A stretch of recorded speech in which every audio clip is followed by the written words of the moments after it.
जो इस वक्त फोकस होना चाहिए गवर्नमेंट का एक्सपोर्ट पर, उसको प्रायोरिटाइज कैसे करें? जो पूरी बास्केट है जिसमें सबसे मेजर चंक होल्डर इस वक्त टेक्सटाइल है, लेकिन हम पिछले 4-5 साल से कोई अपवर्ड ट्रेंड नहीं देख रहे हैं इस एक्सपोर्ट में। टेक्सटाइल अपनी एक जगह पर ही रुका हुआ है।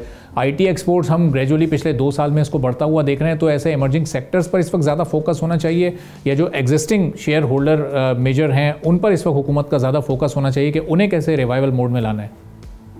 तो देखिए ना, एक तो बात यह है कि अगर आप टेक्सटाइल को स्टडी करें तो तहकीक ये बताती है कि $2.5 अरब की मशीनरी आई थी अंडर टर्फ एक प्रोग्राम था। अरबाब साहब 1% पे 10 साल के लिए कर्जा दिया गया था। ये मैं रिपीट कर दूं, आप बोरो करने जाएंगे तो आज भी आपको 12% से कम कर्जा नहीं मिलेगा। 1% पे 10 साल का कर्जा दिया गया था। $2.5 अरब की मशीनरी आई थी, एक्सपोर्ट ओरिएंटेड थी। टेक्सटाइल में बहुत सी मशीनरी आई थी। बताया ये जा रहा था कि हमारी $25 अरब तक की सलाहियत है। आज भी $17 अरब के इर्द गिर्द खड़े हैं। तो पहले तो ये $8 अरब क्यों नहीं हो रहा, ये जाकर निकालना है। एक पॉजिटिव मार्केट एक्सेस, 19% का टैरिफ, वो कंपैटिबल है एटलीस्ट बाकियों से, कुछ से कम है, कुछ का 20 है, आपका कम है थोड़ा सा। So there you have an incentive. India 50% पे है, तो आपका अपैरल और आपका फिनिश्ड लेदर, फिनिश्ड टेक्सटाइल में एक जैसे कहेंगे इनहेरेंट बहुत बड़ा एडवांटेज क्रिएट हो गया। होम गारमेंट्स में एडवांटेज क्रिएट हो गया। तो ये तो $8 अरब कैप्चर करने, जुजियात में जाना पड़ेगा ना।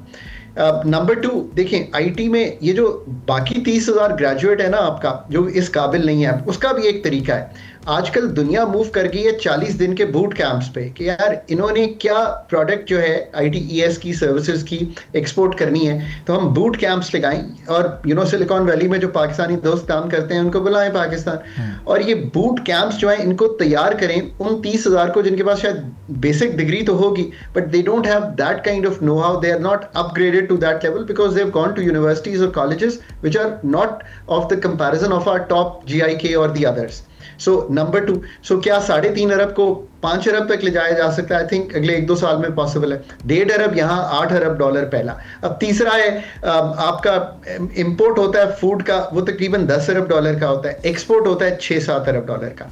पहले तो ये गैप खत्म करने के लिए जो $10 अरब का इंपोर्ट है, पैदावारी सलाहियत एग्रीकल्चर की 5 जो स्टेपल क्रॉप्स है ना, कहीं 1/3 है और कहीं आधी है from the world's best.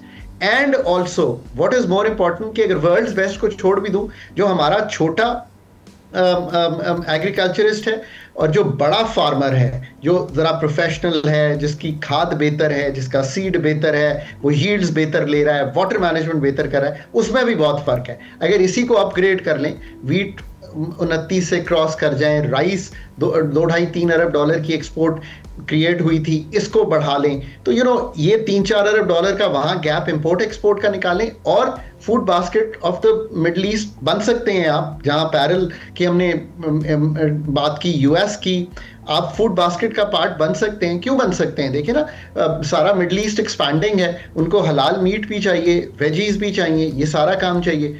Again a lot of hard work. फिर एक जो चौथी चीज क्रिएट होगी 2029 या 28 के आखिर में, माइंस एंड मिनरल्स में आप सैंडेक से मेरा ख्याल है $800 मिलियन की एक्सपोर्ट करते हैं मादनियात की। अब रेकोडेक शुरू होगा $1 बिलियन पे, अगले 3-4 साल में उसको बढ़ाया जा सकता है, वो एक चीज शुरू होगी।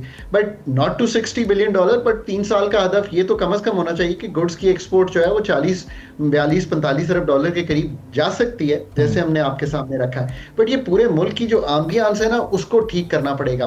Productivity of the economy is the only way, and productivity comes from labour productivity, manufacturing की, कैपिटल की बेहतर ऑर्गेनाइजेशन, बेहतर अवेलेबिलिटी, एंड जो सारी एग्रीकल्चर की यील्ड्स हैं उसको बेहतर करना। अब ये काम है रियली हार्ड वर्क, और ये हार्ड वर्क प्राइवेट सेक्टर ने भी करना है। ये कोई सारा ब्लेम जो है वो गवर्नमेंट सेक्टर पे नहीं है। और एनर्जी की एफिशिएंसी कैसे क्रिएट होती है, आज भी याद रखिए कि पहले 6 माह में जो 2025 के गुजरे, $285 अरब का नुकसान था हमारे डिस्कोस का। ओवरऑल 600 अरब का अभी भी वो नुकसान करेंगे। So you really have to see कि एनर्जी एफिशिएंसी कैसे आएगी। आई डोंट थिंक कि हमारे पास अभी भी ये क्लियर पाथ है कि हम 2-4-5 साल में एनर्जी सेक्टर की कंपिटिटिवनेस कैसे ठीक कर देंगे। It's a difficult task, I understand, but that is something we have got to do. Subscribe करें और बेल दबाएं ताकि कोई खबर रह न जाए।